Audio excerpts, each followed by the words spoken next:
Olá, leitores do Bocão News. O entrevistado desta semana é o deputado estadual Ildécio Meirelles, que ele é do PMDB e está no seu primeiro mandato. Já foi prefeito do município de Cairu por 3 vezes e é de lá que ele teve boa parte dos votos, cerca de 15 mil dos 48 obtidos nessa eleição. O senhor é a favor do voto distrital, deputado? Não tenha dúvida. Nós consideramos que essa reforma política que se discute no Congresso Nacional, que ela aconteça de fato até o final de setembro, para que dê tempo já na próxima eleição ela ser aplicada. E nós entendemos que o voto distrital é uma saída, né? Dos caminhos que o sistema político eleitoral brasileiro tem que seguir, no sentido de ser reparado uma série de distorções no período eleitoral que termina trazendo a consequências maléficas para a sociedade brasileira, como é o caso agora dessa questão aí do Petrolão, dos atos de corrupção na Petrobras, que estão sendo apurados pela Operação Lava Jato. Portanto, nós entendemos que o voto distrital pode ser um dos caminhos a serem seguidos, até porque aproxima muito mais o eleitor do seu candidato. Nós, por exemplo, nessa eleição, nesse primeiro mandato nosso, nessa primeira eleição nossa para o parlamento, nós procuramos, na prática, exercitar o voto distrital. Nós obtivemos 48 mil votos, em números redondos, na Bahia inteira. Desses 48 mil votos, cerca de 41 foram apenas em 19 municípios, exatamente concentrados naquela região ali do Baixo Sul. Portanto, nós exercitamos a prática do voto distrital. Nós entendemos que não é difícil se aplicar o voto distrital. Entendo também que a gente pode evoluir até para o voto distrital misto, né? Mas o fato é que na reforma política é muito importante que os congressistas observem isso, é importante que os congressistas levem isso em consideração. Porque se a gente parar para analisar, torna também a campanha muito mais barata, né? Porque a Bahia, por exemplo, 417 municípios. E como o senhor falou, se foi votado em 19 municípios, todos concentrados na região do Baixo Sul. Isso. Muito mais barato, não é isso? Não tenha dúvida. Na verdade, nós fomos votados em 225 municípios. Mas em 19 apenas, nós obtivemos quase 90% do número de votos que nos foi concedido. Portanto, se torna uma campanha mais barata, se torna uma campanha mais enxuta, a mensagem do candidato é mais facilmente entendida, a população, por sua vez, também cobra com mais facilidade, com mais presença. É importante, claro, a sociedade, a população, de modo geral, entender qual é o papel do parlamentar, qual é o papel do governante. É muito importante esse esclarecimento para o eleitor. Mas eu sempre digo, naquilo que me compete como representante da região, nós vamos enveredar todos os esforços possíveis para que a gente possa, de fato, dar uma resposta positiva à nossa sociedade. Só para você ter uma ideia, nós já estamos montando lá em Valença, que é a sede regional, o nosso escritório político. Toda semana nós estaremos lá, a partir da quinta tarde, da sexta-feira, nós estaremos lá para atender a comunidade, para esclarecer, para conversar, enfim, para discutir projetos, para discutir soluções para problemas da nossa região. Portanto, há uma aproximação do candidato eleito com a população, na qual ele, durante a campanha, emitiu a sua mensagem, pediu o voto, se comprometeu com aquela comunidade. Portanto, o voto distrital é isso. Eu acho que se a gente conseguir implementar no Brasil esse modelo de eleição, eu creio que a gente já vai começar a dar passos largos para a evolução do nosso sistema político. Agora, o senhor veio de uma região, né, que tem o turismo, acho que como uma grande mola econômica, digamos assim. Mas qual é a sua área de atuação na Assembleia, deputado? Veja, eu tenho dito, até pelo sistema de hoje, eu me elegi deputado estadual da Bahia. Portanto, nós procuraremos trabalhar dessa forma. Estamos atentos a todos os problemas que afetam a população baiana, a exemplo da segurança pública, da saúde, da educação, né, do próprio desenvolvimento econômico do Estado. Nós estamos atentos para tudo isso. É evidente que nós daremos uma atenção especial à nossa região. A nossa região do Baixo Sul, nós podemos elencar 3 vetores econômicos que são importantes para a economia, para o desenvolvimento da economia da região. O setor agrícola, naquela região, sobretudo naquela região do que nós chamamos de Alto Sul, que vai ali do município de Tancredo Neves até Ibirapitanga, passando por Teolândia, Venceslau, Gandu, e a costa litorânea, que vai de Valença a Camamu, e ainda se estendendo um pouco até Jaguaripe, Nazaré e Aratuípe. Nessa linha litorânea, de fato, o vetor econômico mais forte é o turismo, mas nós também temos a pesca como um vetor importante da nossa economia. O turismo, eu dou uma ênfase maior, porque o turismo mexe com toda a cadeia produtiva, do pescador ao industrial, do agricultor ao comerciante. O turismo, de fato, é uma indústria, nós costumamos dizer, sem chaminé, sem fumaça, e precisa ser melhor tratada pelo governo estadual, pelos governos municipais, pelo governo federal. O turismo do Brasil e sobretudo na Bahia, ainda é muito incipiente. Nós precisamos, o governo precisa enxergar o turismo como uma atividade que emprega, como uma atividade que promove renda, como uma atividade que, de fato, aquece a economia do país. E a gente não vê esse cuidado por parte do poder público. Recentemente, agora, o Morro de São Paulo passa. O Morro de São Paulo é o terceiro ponto turístico da Bahia mais visitado, à exceção de Salvador, claro. E o Morro de São Paulo passa por um momento, eu diria, complicado. Nós, na época que fomos prefeitos, tivemos um cuidado muito grande com tudo que dizia respeito a essa atividade turística e dávamos muita ênfase ao Morro de São Paulo, sobretudo na questão da segurança pública. E, por último, agora, lá no Morro tem tido problemas com a segurança pública. Nós temos apelado para o governo do Estado, para o secretário de Segurança, lá na Assembleia Legislativa. Essa semana tivemos a oportunidade de fazer um apelo no plenário, temos repetido isso, temos informações que a Secretaria de Segurança até já tomou alguma providência, nós temos também que ser claro com essas coisas. Quais foram essas providências? A partir de ontem, teve uma companhia especial da Polícia Militar lá no Morro de São Paulo e começou a fazer aquele trabalho preventivo. E o trabalho preventivo que a Polícia Militar faz, né, e creio que seja o maior papel da Polícia Militar, tem que ser feito eventualmente, não precisa deixar que aconteçam os fatos negativos, né, os fatos de violência para tomar providência. Eu acho que, como essa operação que está sendo feita lá agora, seria muito mais proveitoso que se fizesse com eventualidade para se prevenir exatamente fatos como os que ocorreram no Morro de São Paulo, acentuadamente do domingo para a segunda-feira. Agora, você falando do Morro de São Paulo, acho que há 2 anos ou 3 anos, mais ou menos, se passou a cobrar uma taxa. Né? As pessoas que entram no Morro de São Paulo têm que pagar, acho que R$15, se eu não me engano. Por que essa taxa? O senhor não acha que é abusiva? Olha, a taxa de turismo que foi instituída em 2010, se eu não me engano, foi instituída exatamente no nosso mandato. Era a taxa de turismo. Essa taxa de turismo, ela é legal, ela é prevista na Constituição. Vários municípios no Brasil e na Bahia cobram, pelo mundo afora, aí é o que a gente vê. A diferença é que lá no Morro, por uma questão de logística, a prefeitura cobrava a taxa de turismo na chegada do turista e não na fatura do serviço, quando o turista ia acertar lá sua conta no hotel, como é feito em todo lugar. E nesses lugares que é feito dessa forma, não fica visível aos olhos da sociedade. Lá não, lá fica muito visível e por isso é muito contestada. Na nossa época, a taxa de turismo tinha uma aplicação correta. Ela era voltada para o próprio turista, seja em procedimentos específicos, como, por exemplo, a oferta de guias turísticos em determinados horários do dia,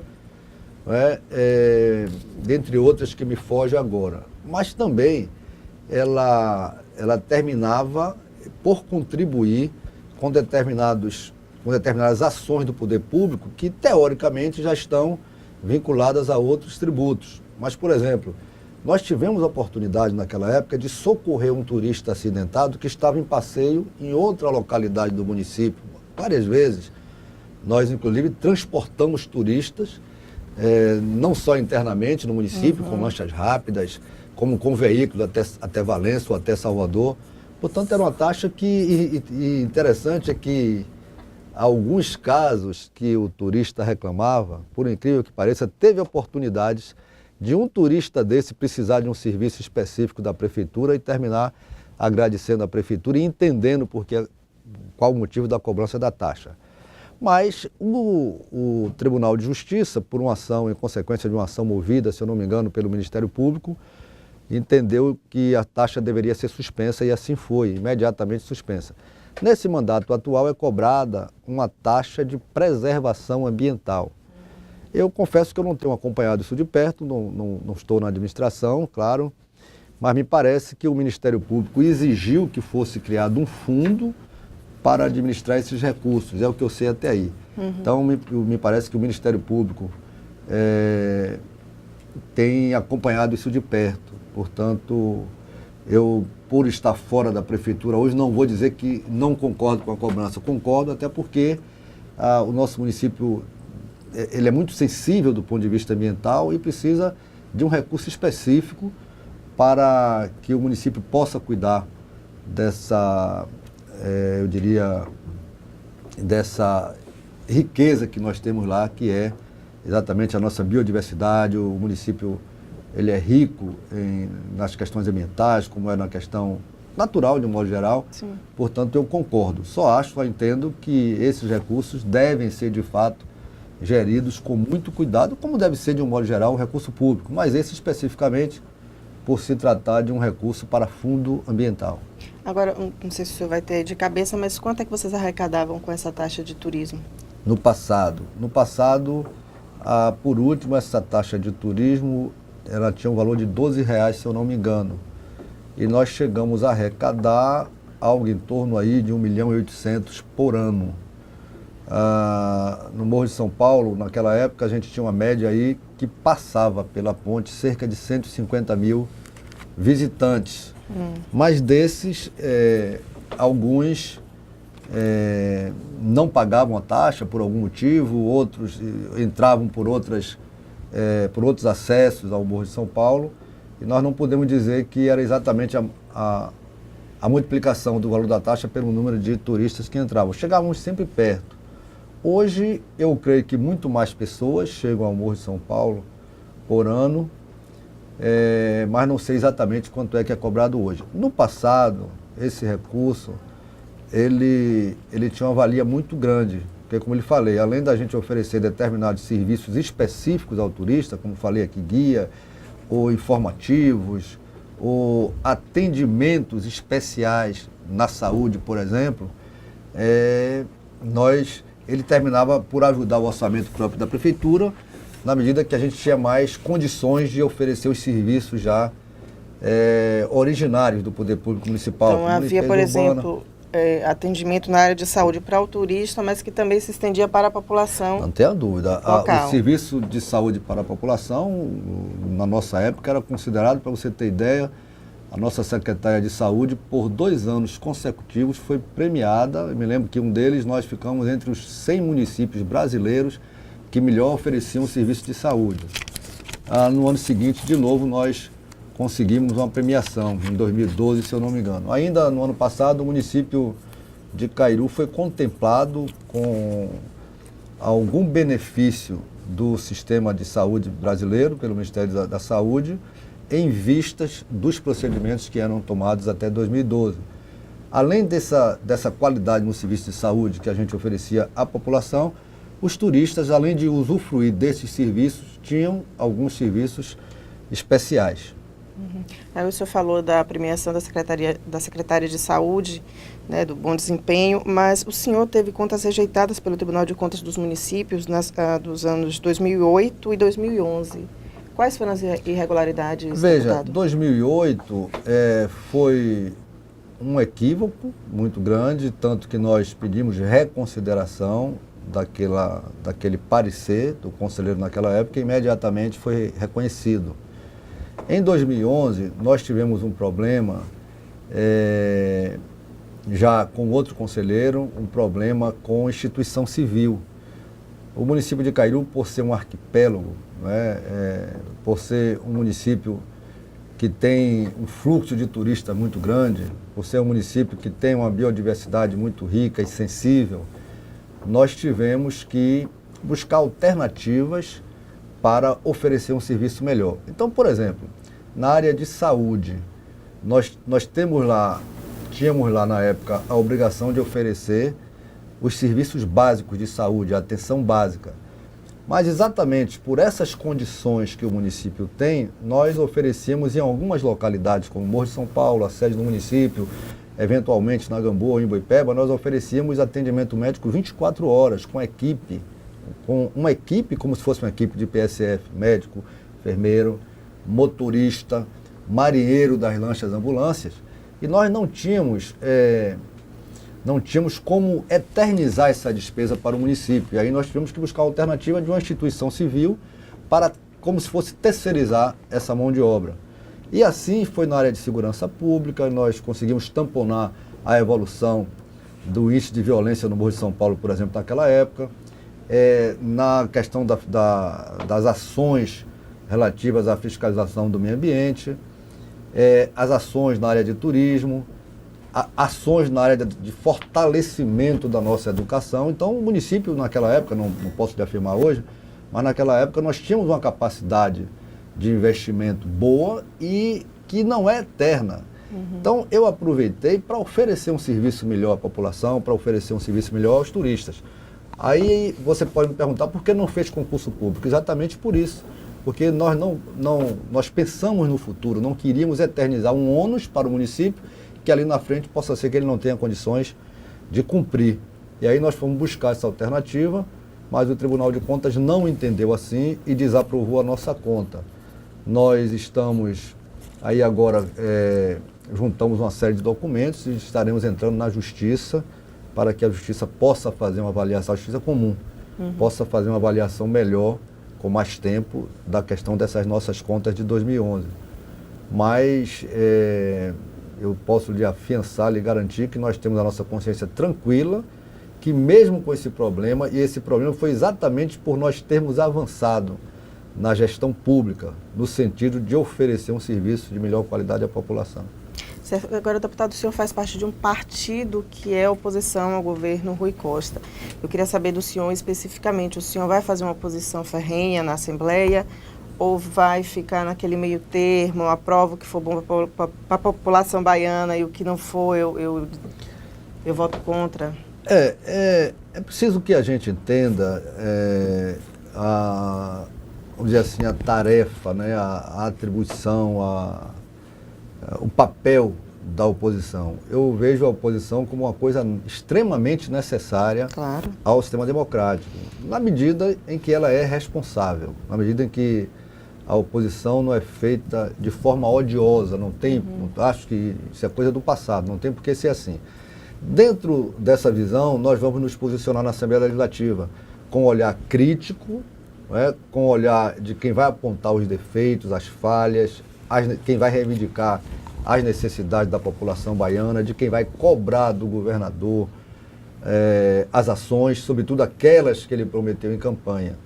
Nós vamos agir assim. É evidente que nós também queremos contribuir, já vamos contribuir, né, com esse posicionamento, mas nós também queremos contribuir, propor, sugerir ao governo do Estado algumas ações que podem ser aproveitadas, e nesse propósito nós temos tentado fazer um trabalho na Comissão de Infraestrutura, Desenvolvimento Econômico e Turismo da Assembleia. Vamos também, no exercício do nosso mandato, agora mesmo na próxima sexta-feira, nós vamos começar a fazer um trabalho de plenária com a população do Baixo Sul, nessa sexta-feira no Alto Sul, na outra sexta-feira na costa litorânea. A nossa intenção é, com essa discussão, construir um documento reivindicativo da região, elencando prioridades naturalmente, para que a gente ofereça ao governo do Estado, para que o governo do Estado tenha um raio-x do que a nossa população pensa e do que a nossa população necessita. Então, nesse momento, eu creio que eu estarei contribuindo, propondo, sugerindo algo ao governo do Estado. No outro momento, nós faremos críticas, nós apontaremos as falhas, os erros, enfim. Eu acho que esse é o papel da oposição. O fato é que é preciso que a sociedade como todo, os políticos como todos, sobretudo aqueles que estão do lado do governo, entendam que a oposição é um papel importante e necessário no sistema democrático. Agora, deputado, o senhor está no primeiro mandato, mas também votou a favor de Marcelo Nilo como presidente da Assembleia, isso já pela 5ª vez consecutiva. O que é que Marcelo Nilo tem assim que seduz tanto os deputados? Olha, eu poderia lhe responder aqui agora de uma forma muito simplória. Eu estou votando pela primeira vez, não estou votando na reeleição. Mas o que é importante a gente entender é que a lei permite. E ainda mais, nesse momento agora, o presidente Marcelo Nilo não foi reeleito. Reeleição de mesa na Assembleia ou em qualquer parlamento, ela é no meio. Quando inicia o mandato, é um novo mandato. Mas ele está na presidência 5 vezes consecutivas. Exatamente, ele está na presidência 5 vezes consecutiva, as 4 anteriores, inclusive, com o apoio do próprio Partido dos Trabalhadores, do próprio PT, somente agora que o PT se posicionou contra, o PT abandonou a sessão para não votar, etc. Mas terminou que 51 dos 52 deputados que ficaram presentes votaram com o presidente Marcelo. O presidente Marcelo Nilo, ele tem uma relação muito aberta com todos os deputados, ele atende aos deputados, ele defende os deputados, né? Ele mantém de fato um diálogo aberto. Na Assembleia Legislativa, nós já começamos a pensar agora em dar um fim a esse mecanismo da reeleição, até porque o próprio Congresso Nacional já, com essa reforma política de agora, está muito forte a tese de se acabar com a reeleição e até se estender o mandato, me parece que para 5 ou 6 anos. Portanto, o discurso agora, o momento agora exige não mais nem a possibilidade de se reeleger. O momento começa a exigir a acabar de uma vez por todas com esse mecanismo de reeleição. Eu já fui prefeito, no primeiro mandato de 93 a 96 não havia esse expediente da reeleição, voltei me elegi em 2004, assumi em 2005, me reelegi em 2008, e o meu discurso hoje com relação à reeleição no Poder Executivo continua o mesmo, apesar de eu estar fora hoje do Poder Executivo Municipal. Acho que deveria continuar a reeleição, contanto que o candidato que está no poder, que está exercendo um cargo executivo, ele não somente se afastasse 6 meses antes, mas renunciasse 6 meses antes, para aí ele ficar em igualdade de condições com qualquer outro candidato. Até porque se você também acaba com a possibilidade de uma reeleição, você tira da população,